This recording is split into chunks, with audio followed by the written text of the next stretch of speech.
A man is standing in his garden, mid-project, when the hammer misses the nail and lands square on his little finger. He drops the hammer. He does not say ouch. He does not say that hurts. He says something else entirely. A word so short and so old that almost everyone on the street would recognize it, and almost none of them would be able to explain why it exists. That man is a psychologist. His name is Richard Stevens, and he works at Keele University in England. Standing there with a throbbing finger, he started wondering something strange. Why does the brain reach for that word specifically? Not ouch, not darn. That word, his wife had asked something similar a few years earlier, in a hospital delivery room, using language nobody had taught her and nobody would have predicted from her. Stevens turned that question into an experiment. He filled a bucket with ice water and asked 67 college students to plunge a hand in and hold it there as long as they could, once while repeating a swear word of their own choosing, and once while repeating an ordinary, neutral word like brown or square. The results were not close.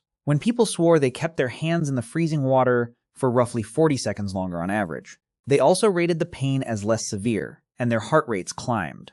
Swearing was not just venting, it was doing something to their bodies. That single bucket of ice water opens a door into one of the strangest corners of human behavior, a set of words every culture on Earth has independently invented, every child eventually learns despite every adult trying to stop them, and every legal system has tried and failed to fully control. To understand why those words exist, you have to go back almost 1,000 years, to a battlefield in the south of England, and to a language war nobody realized they were fighting. In the year 1066, William, Duke of Normandy, crossed the English Channel with an army and defeated King Harold II at the Battle of Hastings. That much is a straightforward military story. What happened afterward, inside the English language itself, is where things get interesting.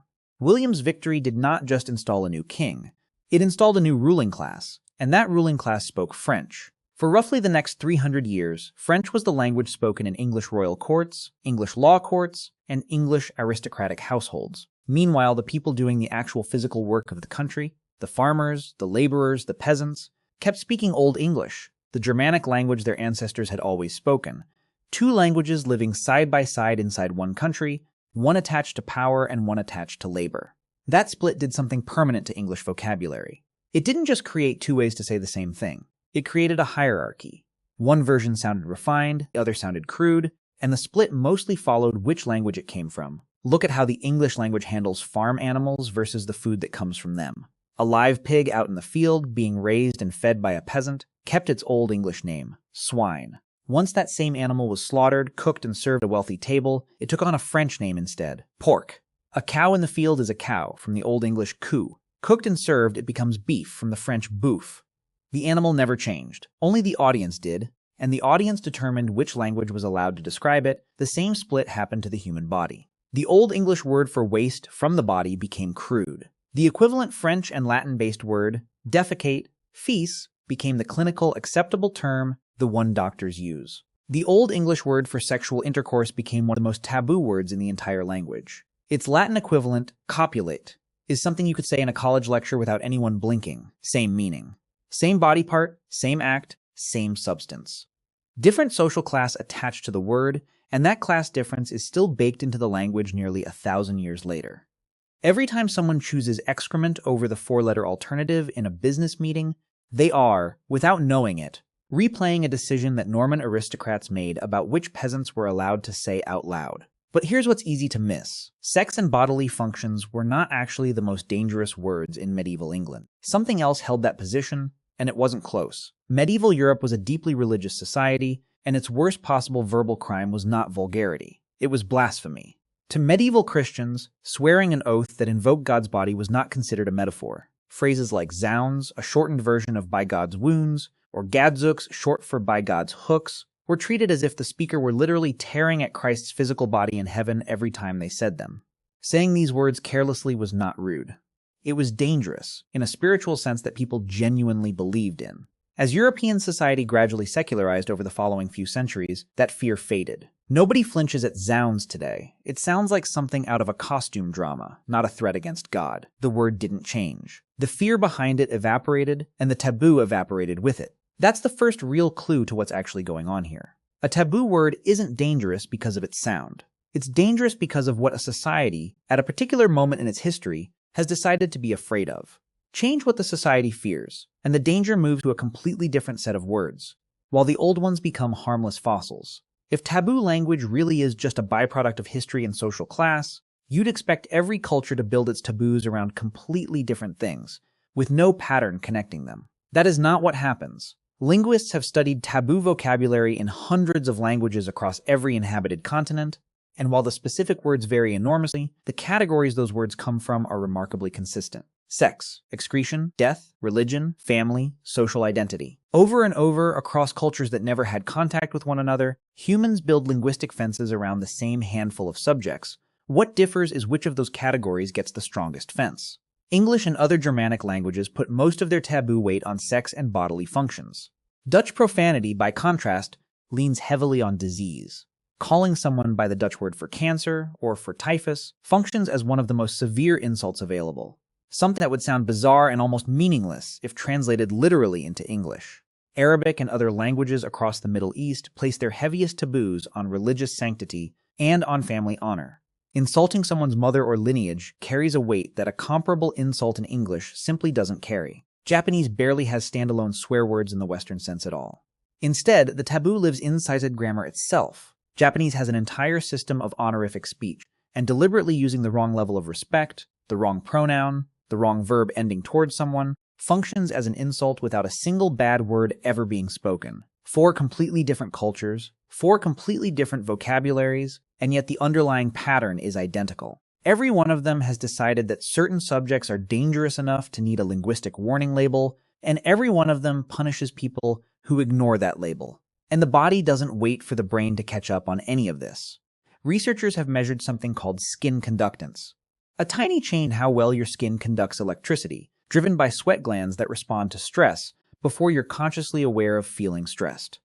When people are shown taboo words from their own culture, their skin conductance spikes and their pupils dilate, and this happens before they've had time to consciously read and process the sentence around the word. The reaction arrives ahead of the thought. That's a strange thing to sit with. A rule invented by a specific culture at a specific point in history, for reasons that have nothing to do with biology, and yet the human body has absorbed that invented rule so deeply that it now reacts to it automatically, physically, involuntarily. Culture wrote the rule, the nervous system enforced it, which raises the obvious next question. How does culture end up wired that deep into the body? The answer is sitting inside the brain itself, in a piece of neuroscience history that starts, oddly enough, with stroke patients who had lost almost all their ability to speak. Ordinary speech, the kind you're using right now to read this sentence in your head, comes from a very specific part of the brain. For most people, that's the left hemisphere, specifically 2 regions called Broca's area and Wernicke's area. Broca's area sits toward the front of the brain and handles putting words together into grammatical sentences. Wernicke's area sits further back and handles understanding what words mean. Together, they're the machinery behind what neuroscientists call propositional speech. New, deliberate, structured sentences you're building on the fly to express a specific thought. Swearing does not come from there. Swearing runs through an almost entirely separate system. The right hemisphere, the limbic system, which is the brain's emotional core, and specifically a small almond-shaped structure called the amygdala, which handles fear and threat detection. This is the same basic circuitry involved in a fight-or-flight response. Swearing isn't built like a sentence. It's fired off like an alarm. This split was first noticed in the 1800s by an English neurologist named John Hewlings Jackson. Jackson worked with stroke patients who had suffered severe damage to the left side of the brain, damage bad enough to cause what's called global aphasia, a condition where a person loses almost all ability to produce ordinary speech. Ask one of these patients to name an object or repeat a simple sentence, and they often cannot do it. The machinery for building sentences is gone, and yet Jackson kept observing the same strange thing. Get one of these patients frustrated, drop something, bump into furniture, feel a jolt of pain, and a fluent, clearly articulated swear word would come out of their mouth, often followed by more ordinary speechlessness. The pathway for propositional speech was broken. The pathway for automatic, emotional exclamation was untouched because it had never lived in the same part of the brain to begin with. A related pattern shows up in Tourette syndrome, a neurological condition involving a different brain system called the basal ganglia, which normally helps filter and gate motor and vocal impulses before they reach the surface. In a subset of people with Tourette syndrome, that gating briefly fails, and the result is coprolalia, the sudden involuntary vocalization of taboo words. This is not the person choosing an insult. It's a brief circuit failure releasing a stored, emotionally charged vocal pattern, the same category of pattern that swearing lives in for everyone else, just escaping without permission. Put these two things together: stroke patients who lose ordinary language but keep their swearing, and Tourette syndrome patients whose swearing escapes involuntarily. And you get strong evidence that swearing isn't just rude language. It's running on older, more automatic hardware than the rest of speech. It behaves less like vocabulary and more like a reflex, closer to a flinch or a yelp than to a sentence. That reflex-like quality is exactly what explains the ice water bucket. When Stevens's amygdala-driven alarm system fires off a swear word, it also triggers the sympathetic nervous system, the same system responsible for a racing heart and a flood of adrenaline during any perceived threat. That flood of stress chemicals does two things at once. It raises heart rate, and it raises the threshold at which pain actually registers as pain. The hand is exactly as cold. The nervous system is simply less willing to report it. Steffens and his colleagues went one step further to make sure the effect was really about taboo language, and not just about saying something unusual and slightly funny. They invented fake swear words, nonsense terms like fouch and twizpipe, built to sound goofy and get a laugh, but with none of the years of emotional history attached to a real curse word. When people repeated these made-up words in the ice bucket, the pain relief vanished completely. No extra pain tolerance, no change in heart rate. The effect isn't about novelty or distraction or humor. It's specifically about words the brain has been trained, over a lifetime, to treat as emotionally loaded. That single control experiment closes the loop. It isn't the sound of the word. It isn't the shock of saying something taboo. It's the years of accumulated emotional weight sitting behind specific words. Weight built by culture, stored by the nervous system, and released on demand. If swearing can trigger a real fight or flight response, the next logical question is whether that response can be put to use on purpose. It turns out it can, at least a little. In laboratory tests, researchers have measured people's physical performance while repeating either a swear word or a neutral word during maximal effort, squeezing a hand grip as hard as possible, or sprinting on a cycling machine at full power. Across these tests, people showed small but measurable increases in output while swearing. Slightly stronger grip, slightly higher peak power on the bike. The proposed mechanism runs through the same pathway as the pain study. A burst of catecholamines, the family of stress chemicals that includes adrenaline, kicks the sympathetic nervous system into higher gear. That suppresses pain signals traveling up through the spinal cord, so discomfort during the effort registers less. And the same emotional arousal that suppresses pain also loosens some of the brain's normal prefrontal restraint, which appears to let the body recruit slightly more muscle fiber during a maximal push. This is a small effect, not a superpower, but it's a small effect that professions built around extreme stress have clearly noticed and put to informal use for a very long time. Soldiers, competitive athletes, trauma surgeons, and emergency responders often use structured, repeated profanity in high-pressure moments. Not as an insult directed at anyone, but as a tool. It regulates stress. It calibrates arousal in a tense moment. It builds fast cohesion inside a team that has seconds to act together. But this trick has a built-in expiration point, and researchers found it by comparing people who swear constantly in daily life against people who rarely swear at all. The people who swear all the time showed almost no pain relief and almost no performance boost from swearing in the lab. The people who almost never swear showed the largest effect of all. That makes sense once you think about what the effect actually depends on. It isn't the word. It's the gap between how rarely you normally say it and how emotionally loaded it still is when you do. Say a word constantly in every mildly annoying situation, and the brain stops treating it as an emergency signal. It just becomes background noise, one more word in the sentence. The alarm only works if it isn't going off constantly. The moment TV, movies, and the internet change everything. That same habituation process has been playing out on a massive, decades-long scale across mass media, and it has a documented legal history. From 1934 to 1968, the American film industry operated under a self-imposed set of restrictions known as the Production Code, often called the Hays Code, which flatly banned profanity, sexual language, and depictions of sacrilege from Hollywood films. Studios enforced this internally, without government involvement, largely to avoid the threat of outside government censorship. When the code was abandoned in 1968, it was replaced by the rating system still in use today: G, PG, PG-13, R, and NC-17. The shift mattered enormously. Profanity was no longer banned outright. It was now permitted but sorted by audience age. Regulation moved from prohibition to market access. On October 30th, 1973, at around 2 o'clock in the afternoon, a New York radio station called WBAI owned by the Pacifica Foundation, aired a recording of comedian George Carlin's monologue, Filthy Words, a routine built entirely around naming and repeating the specific words that could never be said on American broadcast television, and then examining, with real linguistic precision,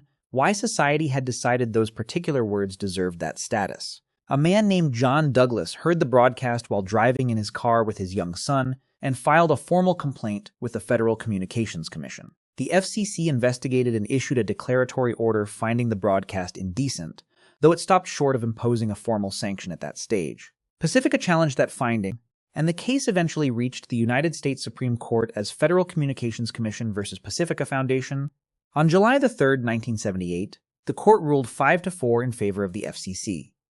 The majority opinion, written by Justice John Paul Stevens, reasoned that broadcasting occupies a uniquely intrusive place in American life. It comes directly into people's homes. Children have easy and unsupervised access to it, and listeners can tune into indecent content by accident, without ever choosing to seek it out. Because of that unique intrusiveness, the court held the government could regulate broadcast language that was indecent, even without it rising to the legal standard of obscene. That ruling established what became known as the Safe Harbor Rule, a window of hours, generally 10 in the evening to 6 in the morning, when more indecent language would be tolerated on the theory that fewer children would be listening. That is a documented sequence, a specific broadcast on a specific date, a specific complaint from a specific listener, a specific commission ruling, and a Supreme Court decision that still governs American broadcast standards today. It's worth noting that even at the time, some justices dissented sharply.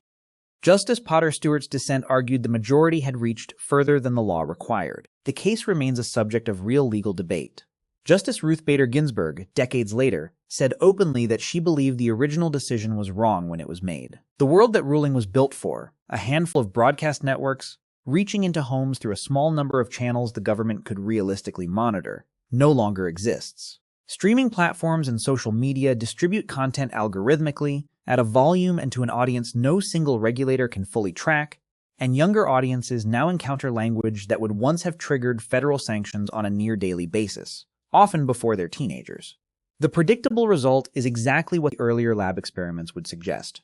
Repeated, low-stakes exposure wears down the emotional charge those words used to carry. Words that once ended careers now show up, mostly unremarked, in television dialogue by 9 at night. If the old taboo words are losing their power through overuse, that raises an obvious question. Does that mean society is simply becoming less concerned with taboo language overall?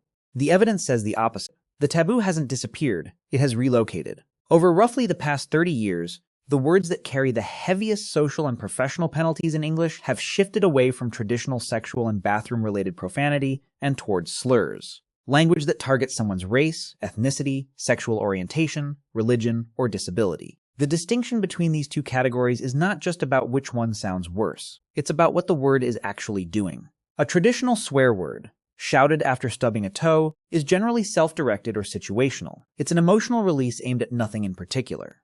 A slur is group-directed by design. It doesn't express a speaker's frustration. It targets a person's identity, and through that person, it reaches back toward a long history of real social exclusion and harm connected to that identity. Researchers studying social identity have found that this kind of targeted language produces deeper and more lasting psychological harm than general profanity does. Because it isn't just an ugly word, it's a callback to structural power imbalances the listener may have experienced directly. That difference is exactly why modern institutional policy treats the two categories so differently. Most workplaces, schools, and platforms have become considerably more relaxed about general profanity over the past few decades, while adopting zero-tolerance rules for identity-based slurs specifically. It is an inconsistency. It's two different categories of language being sorted according to two different kinds of harm. There's a further layer of nuance here worth being precise about. Reclamation. Communities that have historically been targeted by a specific slur sometimes reclaim that exact word, using it deliberately among themselves as a marker of solidarity, stripping it of its power by controlling who gets to use it and in what context. That reclamation only works from inside the group the word was used against. The same word spoken by someone outside that group doesn't inherit the reclaimed meaning. It reverts to its original, targeting one. Context and speaker identity change the meaning of the exact same sequence of letters entirely, and every fluent speaker of the language intuitively understands that, even without being able to explain the rule out loud. That intuition, The sense of exactly when a word is acceptable and when it absolutely is not turns out to be one of the most sophisticated pieces of social knowledge a person carries, and almost nobody could write the rule down if asked. Linguists who study this describe several distinct modes in which the exact same taboo word can be delivered, each carrying a completely different social meaning.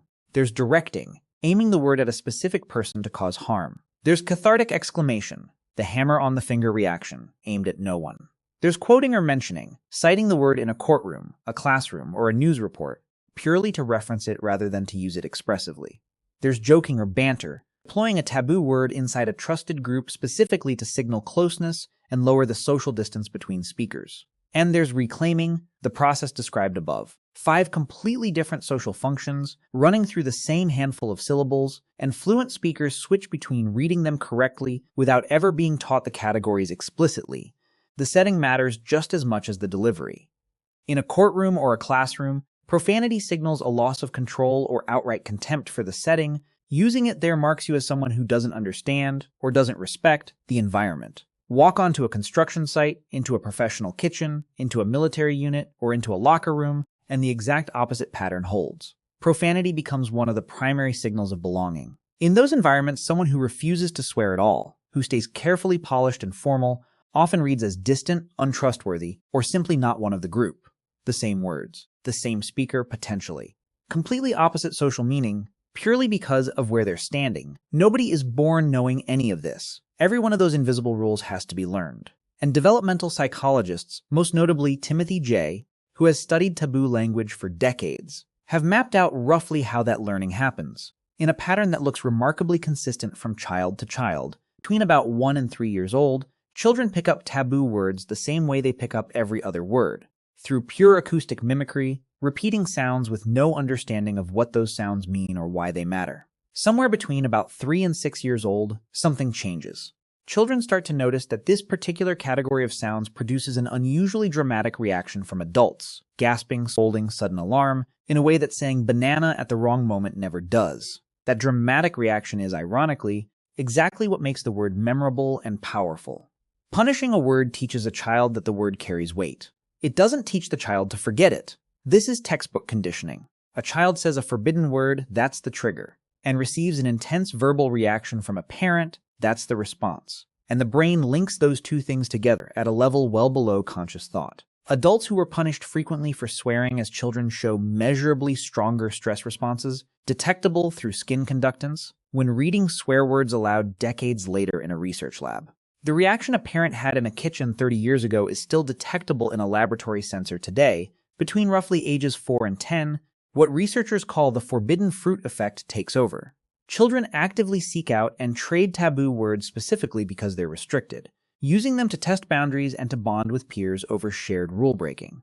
And contrary to what most parents assume, the primary source of this vocabulary usually isn't the parents at all. It's older siblings, classmates, and increasingly unsupervised media. By around age 11 or 12, most children have absorbed the full complicated unwritten rulebook. Audience, context, speaker status, all of it, arriving at something close to adult-level fluency in exactly when a taboo word is appropriate and when it will get them in serious trouble. That unwritten rulebook only covers social consequences.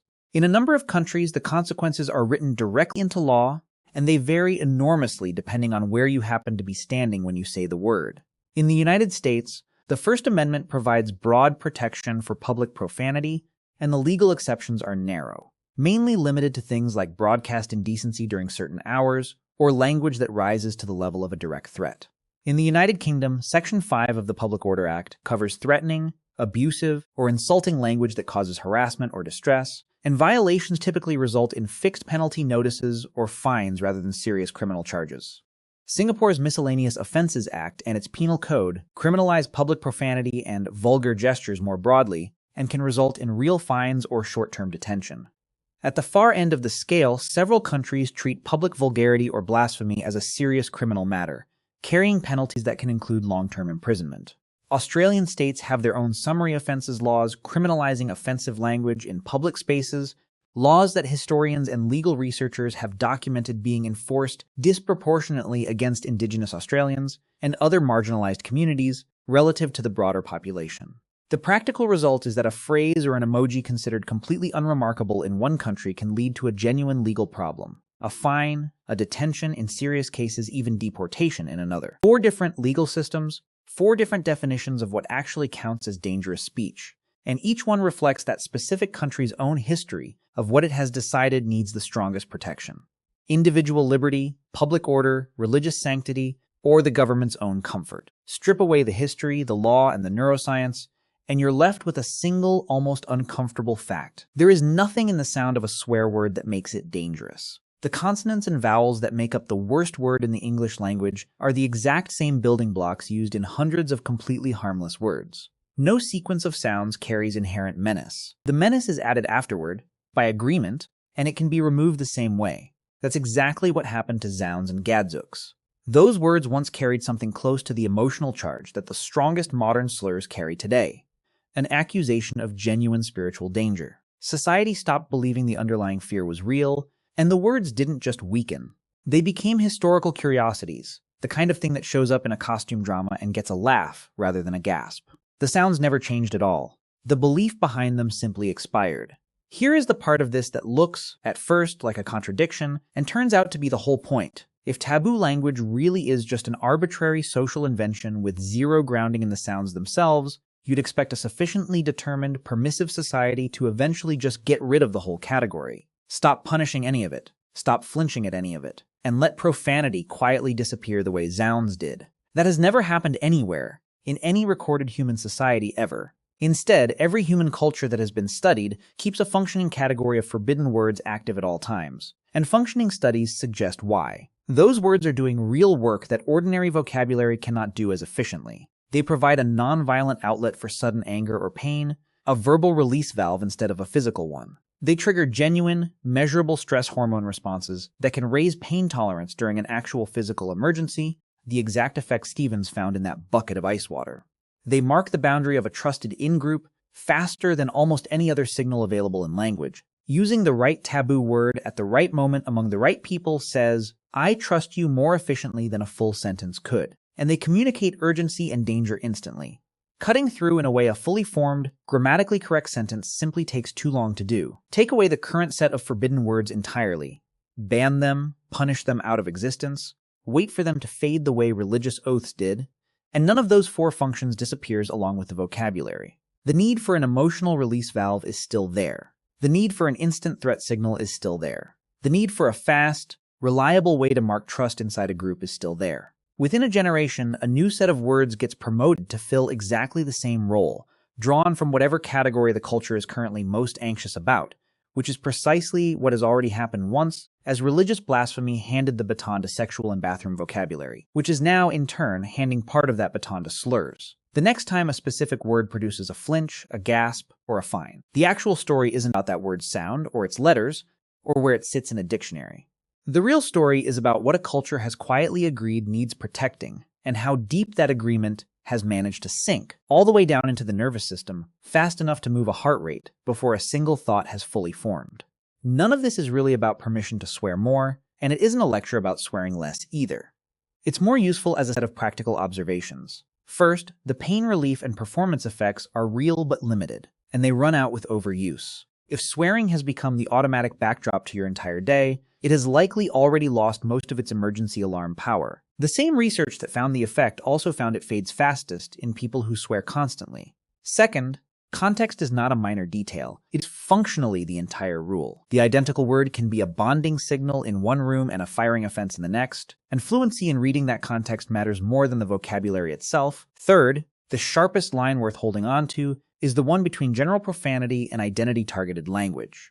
The evidence is fairly consistent that these are not the same category of harm, and treating them identically, either by excusing both or by punishing both equally, misses what the research is actually showing about which one causes deeper damage. Societies have gone through this exact cycle before, more than once, and always survived it. Blasphemy stopped being the era's defining verbal crime once secularization removed the fear underneath it, and nobody today mourns the loss of gadzooks as a source of genuine offense. Sexual and scatological profanity is now visibly following the same downward slope, worn down by decades of exposure through film, television, and the internet. What hasn't gone anywhere, and by every available piece of evidence isn't going anywhere, is the underlying human need for a category of forbidden words at all. That need survived the fall of medieval blasphemy taboos. It's surviving the fade of classic profanity now.